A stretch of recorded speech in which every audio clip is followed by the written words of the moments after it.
ചൂടായ പാനിലേക്ക് 1.5 table spoon വെളിച്ചെണ്ണ ഒഴിച്ച് കൊടുക്കാം.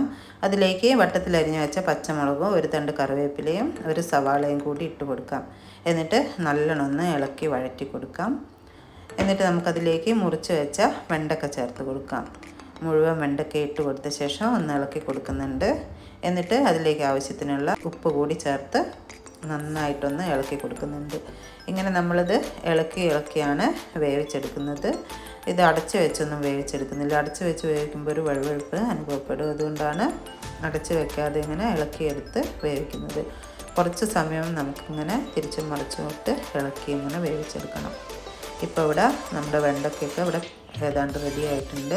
അതിലേക്ക് ആവശ്യത്തിനുള്ള മഞ്ഞൾപ്പൊടിയും കുറച്ച് ചതച്ച മുളകും കൂടി ചേർത്ത് കൊടുക്കുന്നുണ്ട്. എന്നിട്ട് കുറച്ച് സമയം കൂടി ഞാനിത് ഇളക്കി കൊടുക്കുന്നുണ്ട്. ഇപ്പം നമ്മുടെ വെണ്ടയ്ക്ക മെഴുക്ക് പുരട്ടിയൊക്കെ ഇവിടെ റെഡി ആയിട്ടുണ്ട്.